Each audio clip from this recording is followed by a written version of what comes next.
इस फिल्म की कहानी 17 साल की इजाबेल की है, जो पैसे कमाने के लिए अलग अलग लोगों के साथ गपागप करती है और उसे एक दिन अपने ही एक बूढ़े क्लाइंट के साथ प्यार हो जाता है। उसके बाद फिल्म में आगे क्या होता है ये जानने के लिए आपको इस वीडियो को पूरा देखना पड़ेगा। तो चलिए वीडियो को शुरू करते हैं। फिल्म की शुरुआत में हम इजाबेल नाम की एक लड़की को देखते हैं जो बीच पर संबात ले रही होती है। तभी उसका भाई विक्टर उसके पास आता है और उसको कहता है कि तुम्हारा बॉयफ्रेंड फिलिक्स तुम्हें ढूंढता हुआ घर तक आया था। इजाबेल विक्टर को बोलती है कि मॉम को फिलिक्स के बारे में पता नहीं चलना चाहिए, क्योंकि तब उसकी मॉम मुझसे बहुत सारे सवाल पूछेगी और वो इन सब सवालों के जवाब नहीं देना चाहती। दरअसल इजाबेल अपनी फैमिली के साथ यहाँ वेकेशन पर आई थी और फिलिक्स भी अपने दोस्तों के साथ वेकेशन पर आया था। फिर वो दोनों एक पार्टी में मिलते हैं और उन दोनों में प्यार हो जाता है। इसके बाद इजाबेल अपने घर पर आती है और अपनी मॉम से मिलती है। इजाबेल की मॉम को फिलिक्स के बारे में पता चल चुका था, इसलिए वो इजाबेल को बोलती है कि तुम आज रात को फिलिक्स को डिनर पर बुला लो। पर इजाबेल अपनी मॉम को मना कर देती है और बोलती है कि फिलिक्स बहुत ही ज्यादा शर्माता है और वो हमारी फैमिली में घुल मिल भी नहीं पाएगा, क्योंकि फिलिक्स एक जर्मन होता है और इजाबेल एक फ्रेंच होती है। इसलिए इजाबेल फिलिक्स को अपनी फैमिली से मिलवाना नहीं चाहती थी। अगले दिन बीच पर इजाबेल फिलिक्स से मिलती है और फिलिक्स इजाबेल को उसके साथ आज रात घूमने के लिए इन्वाइट करता है और इजाबेल भी उसे साथ चलने के लिए हाँ बोल देती है।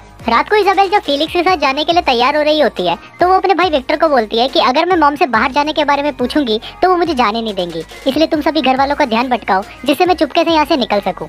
इस पर विक्टर इजाबेल को बोलता है कि मैं तुम्हारा ये काम कर दूंगा, पर तुम्हें घर आकर मुझे सारी बातें बतानी पड़ेंगी कि तुमने फिलिक्स के साथ क्या क्या किया। अब इजाबेल के पास बाहर जाने के लिए और कोई ऑप्शन नहीं था, इसलिए वो विक्टर को इस बात के लिए हाँ बोल देती है। इसके बाद विक्टर अपने मॉम डैड के पास जाकर उनका ध्यान भटकाता है और दूसरी तरफ घर के पीछे के दरवाजे से इजाबेल चुपचाप बाहर चली जाती है। फिर इजाबेल फिलिक्स से मिलती है और वो दोनों साथ में बहुत एंजॉय करते हैं। फिर वो दोनों बीच पर बैठते हैं और बातें करने लगते हैं। बातों बातों में फिलिक्स इजाबेल के नजदीक आता है और फिर वो उसे किस करने लगता है। फिर वो दोनों वहीं पर ही गपागप करने लगते हैं। इजाबेल का ये फर्स्ट टाइम था जब वो किसी के साथ गपागप कर रही थी, पर फिलिक्स इतना ढीला होता है कि इजाबेल को गपागप करने में बिल्कुल भी मजा नहीं आता। गपागप करने के बाद फिलिक्स इजाबेल को उसके घर छोड़ने जाता है और घर आते ही विक्टर इजाबेल से सारी बातें पूछने लगता है। पर इजाबेल को अपने भाई को ये सब बातें बताने में बिल्कुल भी अच्छा नहीं लग रहा था, इसलिए वो विक्टर को वहाँ से जाने के लिए बोलती है। अगले दिन इजाबेल का बर्थडे होता है और सारे घर वाले उसका बर्थडे सेलिब्रेट करते हैं, पर इजाबेल अपने बॉयफ्रेंड फिलिक्स को वहाँ पर नहीं बुलाती। इजाबेल अब 17 साल की हो चुकी है और उसके मॉम और डैड का डिवोर्स हो चुका है। इजाबेल की मॉम ने एक दूसरे आदमी के साथ शादी कर ली है और इजाबेल और उसका भाई अपनी मॉम के साथ ही रहते हैं। इजाबेल हर गर्मियों की छुट्टियों में अपने डैड से मिले उनके घर पर आती है और पूरी गर्मी की छुट्टियां वो वहीं पर ही स्पेंड करती है। इन छुट्टियों में इजाबेल काफी बोर हो गई थी, इसलिए उसने फिलिक्स को टाइम पास करने के लिए अपना बॉयफ्रेंड बना लिया था। कुछ दिनों बाद इजाबेल की छुट्टियां खत्म हो जाती है और वो अपना सामान पैक करके वापस अपने शहर की तरफ जाने लगती है। घर जाते वक्त इजाबेल रास्ते में फिलिक्स को देखती है, पर वो फिलिक्स को देखते ही इग्नोर कर देती है। अब कुछ महीने बीत जाते हैं और हमें ऑटम का समय दिखाया जाता है। यहाँ पर हम इजाबेल को देखते हैं जो तैयार होकर एक होटल में जा रही होती है। दरअसल इजाबेल ने पैसों के बदले लोगों के साथ सोने का काम शुरू कर दिया था।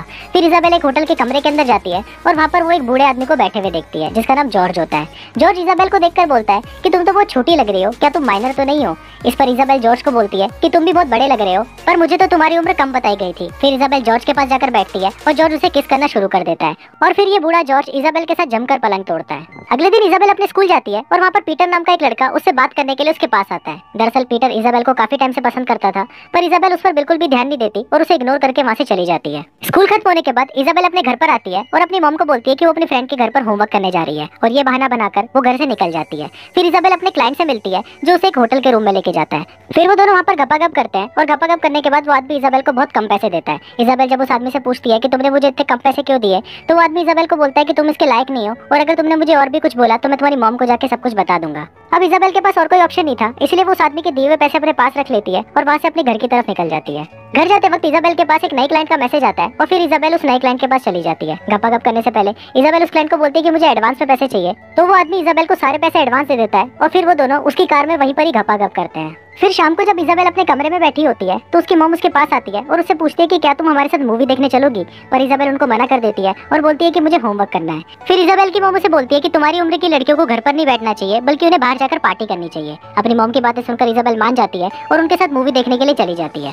थिएटर में इजाबेल जॉर्ज को देखती है जो किसी लड़की के साथ आया होता है। वहाँ पर इजाबेल जॉर्ज को देख रही होती है, पर जॉर्ज इजाबेल को देख नहीं पाता। फिल्म के इंटरवल के वक्त भी इजाबेल जॉर्ज को देख रही होती है, पर इस बार जॉर्ज भी इजाबेल को देख लेता है, पर वो उसे कुछ बोलता नहीं है और चुपचाप वहाँ से चला जाता है। कुछ दिनों बाद इजाबेल वापस जॉर्ज से मिलती है और फिर वो दोनों रोज मिलना शुरू कर देते हैं और जॉर्ज को इजाबेल से प्यार हो जाता है। दूसरी तरफ इजाबेल अपने प्रोस्टिट्यूशन के काम से बहुत सारे पैसे कमा लेती है और उसे अब इस काम में बहुत ज्यादा मजा आने लगा था, क्योंकि इस काम में वो कम समय में ज्यादा पैसे कमा सकती थी। कुछ दिनों बाद इजाबेल वापस जॉर्ज से मिलने जाती है और वहाँ पर वो जॉर्ज से पूछती है कि उस दिन थिएटर में वो लड़की कौन थी। इस पर जॉर्ज इजाबेल को बताता है कि वो लड़की मेरी बेटी थी। दरअसल मेरी बेटी और मेरे बीच में बहुत समय से बातें नहीं हो रही थी, क्योंकि वो मुझसे नाराज थी, पर अब कुछ महीनों पहले से ही हम दोनों के बीच में बातें होना शुरू हो गई है और उसे फिल्में देखना बहुत पसंद है, इसलिए मैं उसे हर महीने फिल्में दिखाने लेकर आता हूँ। इसके बाद वो दोनों वहीं पर ही गपागप करने लगते हैं और गपागप करते वक्त इजाबेल देखती है कि जॉर्ज की आंखें नहीं खुल रही। वो जॉर्ज को उठाने की कोशिश करती है पर जॉर्ज जा चुका होता है। ये देखकर इजाबेल बहुत परेशान हो जाती है और वो बाथरूम में देखती है कि वहाँ पर स्टेमिना बढ़ाने की कुछ गोलियां पड़ी हुई थी। ये देखकर इजाबेल समझ जाती है कि जॉर्ज ने अपना स्टेमिना बढ़ाने के लिए गोलियां ली थी और उन गोलियों की ओवरडोज से ही उसकी मौत हो गई।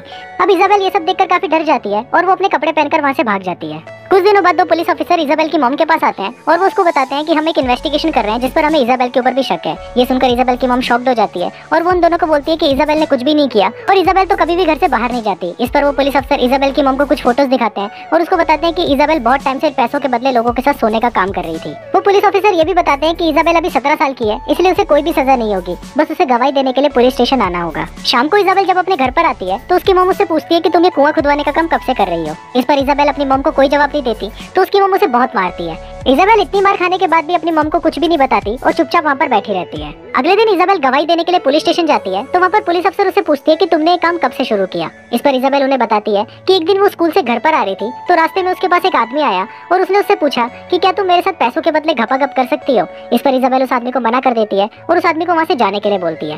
जाने से पहले वो आदमी इजाबेल को अपना कार्ड दे देता है और बोलता है कि अगर तुम्हारा मन बदल जाए तो तुम मुझे कॉल कर लेना। इसके बाद इजाबेल अपने घर आती है और वो अपनी फैमिली के साथ एक मूवी देखती है जिसके अंदर एक लड़की पैसों के बदले लोगों के साथ सोती है और उसे इसके बदले बहुत सारे पैसे मिलते हैं। ये देखकर इजाबेल भी सोचती है कि अगर वो भी ये काम करेगी तो उसे कम समय में बहुत सारे पैसे मिल जाएंगे और तब से इजाबेल ने ये काम शुरू कर दिया था। इसके बाद वो पुलिस अफसर इजाबेल से पूछती है कि क्या तुम ये काम आगे कंटिन्यू करोगी। तो उस पर इजाबेल बोलती है कि शायद अगर मुझे अच्छा लगेगा तो मैं ये काम आगे भी करना चाहूंगी। इसके कुछ दिनों बाद इजाबेल और उसकी मॉम एक थेरेपिस्ट के पास जाते हैं और फिर इजाबेल की मॉम उस थेरेपिस्ट को बोलती है कि इजाबेल ने अपने इस काम से जो भी पैसे कमाए हैं वो उन सभी पैसों को डोनेट कर देगी। और ये बात सुनकर इजाबेल को बिल्कुल भी अच्छा नहीं लगता, पर वो थेरेपिस्ट इजाबेल की मॉम को बोलता है कि जो पैसे इजाबेल ने कमाए हैं वो उसकी मेहनत के हैं और उस पर इजाबेल का हक है, तो वो जो चाहे अपने पैसों के साथ कर सकती है। इसके बाद ये सीन यही कट हो जाता है और हम कुछ महीनों बाद का सीन देखते हैं। यहाँ पर हम इजाबेल को देखते हैं जो अपने सभी गलत काम छोड़ चुकी है और अब वो बेबी सिटिंग का काम करने लगी है। आज वो अपनी मॉम के एक दोस्त पीटर के पास आई है और उसके घर पर बेबी सिटिंग का काम कर रही है। काम खत्म होने के बाद पीटर इजाबेल के पास आता है और उससे पूछता है कि क्या वो उसे घर छोड़ सकता है। इस पर पीटर की वाइफ उसे बोलती है कि मैं खुद इजाबेल को घर छोड़ दूंगी। दरअसल पीटर की वाइफ को पता था कि इजाबेल पहले क्या काम करती थी, इसलिए वो इजाबेल को पीटर के साथ नहीं जाने देना चाहती थी। घर आने के बाद इजाबेल देखती है कि वहाँ पर उसके स्टेपफादर अकेले बैठे हुए हैं। फिर इजाबेल उनके पास आकर बैठ जाती है और उनके साथ फ्लर्ट करना शुरू कर देती है। इजाबेल के स्टेपफादर भी उसके साथ फ्लर्ट करने लगते हैं, पर अचानक वहाँ पर इजाबेल की मॉम आ जाती है और वो इजाबेल को वहाँ से जाने के लिए बोलती है। कुछ दिनों के बाद इजाबेल वापस अपने थेरेपिस्ट के पास जाती है और वो थेरेपिस्ट इजाबेल से पूछता है कि तुमने अपना ये काम छोड़ क्यों दिया। इस पर इजाबेल उस थेरेपिस्ट को बताती है कि जब भी वो जॉर्ज से मिला करती थी तो जॉर्ज उसके साथ इंटीमेट नहीं होता था, बल्कि उसे सिर्फ सहलाता था और प्यार करता था। इसके बाद से हम दोनों रोज मिलने लगे और उसे मुझसे प्यार हो गया और मुझे भी वो पसंद आने लगा। फिर एक दिन हम दोनों ने जब गपागप करने का प्लान बनाया तो उस दिन जॉर्ज हमेशा के लिए चला गया और तब से मैंने ये काम करना भी छोड़ दिया। अगले दिन इजाबेल अपने स्कूल जाती है और वहाँ पर वो बहुत उदास बैठी होती है। तभी उसकी एक फ्रेंड उसके पास आती है और उसे आज रात अपने साथ एक पार्टी में चलने के लिए इनवाइट करती है। रात को जब इजाबेल उस पार्टी में जाती है तो इजाबेल का वहाँ पर बिल्कुल भी मन नहीं लगता। इसके बाद वो बाहर आकर एक बालकनी में खड़ी हो जाती है और वहाँ पर उसके स्कूल का एक लड़का एलेक्स भी होता है जो उसे बहुत पसंद करता था। फिर एलेक्स इजाबेल से पूछता है कि क्या वो उसको किस कर सकता है, तो इस पर इजाबेल उसे हाँ बोल देती है। फिर वो दोनों एक दूसरे को किस करते हैं और इसके बाद एलेक्स इजाबेल को लेकर पूरी रात बाहर घूमता है। वो दोनों साथ में काफी इंजॉय करते हैं और यहाँ से उन दोनों के बीच में रिलेशनशिप शुरू हो जाता है। अब ऐसे ही कुछ महीने बीत जाते हैं और हम इजाबेल को देखते हैं जो एलेक्स के साथ गपागप कर रही होती है। गपागप करने के बाद इजाबेल एलेक्स को बोलती है कि अब हमें सब कुछ खत्म कर देना चाहिए क्योंकि मुझे तुम्हारे साथ बिल्कुल भी अच्छा नहीं लग रहा। फिर इजाबेल अपना पुराना फोन निकालती है जिस फोन से वो पहले अपने क्लाइंट से बात किया करती थी। इजाबेल जब उस फोन को चालू करती है तो वो देखती है कि उसके पास बहुत सारे मैसेजेस आए हुए हैं और उनमें से एक मैसेज जॉर्ज की वाइफ का भी होता है जो उसे मिलने के लिए बुलाती है। इसके बाद इजाबेल जॉर्ज की वाइफ से मिलने उसी होटल में जाती है जहाँ वो जॉर्ज से मिला करती थी। फिर इजाबेल जॉर्ज की वाइफ से मिलती है और उसे माफी मांगती है, पर जॉर्ज की वाइफ उसको बोलती है कि तुम्हारी कोई गलती नहीं है, बल्कि मैं तो खुश हूँ कि मेरे हस्बैंड ने तुम्हारी जैसी यंग एंड ब्यूटीफुल लड़की से प्यार किया। फिर जॉर्ज की वाइफ इजाबेल को बताती है कि जब मैं भी तुम्हारी उम्र की हुआ करती थी तो मैं भी बहुत सुंदर दिखती थी। इसके बाद वो दोनों उसी बेडरूम में जाते हैं जहाँ पर जॉर्ज और इजाबेल गपागप किया करते थे। फिर जॉर्ज की वाइफ इजाबेल को अपने साथ बेड पर लेटाती है और उसे उसी तरीके से सहलाती है जैसे जॉर्ज इजाबेल को सहलाया करता था। इससे इजाबेल को नींद आ जाती है और थोड़ी देर बाद जब इजाबेल उठती है तो वो देखती है कि जॉर्ज की वाइफ वहाँ से जा चुकी है और ये फिल्म यहीं खत्म हो जाती है।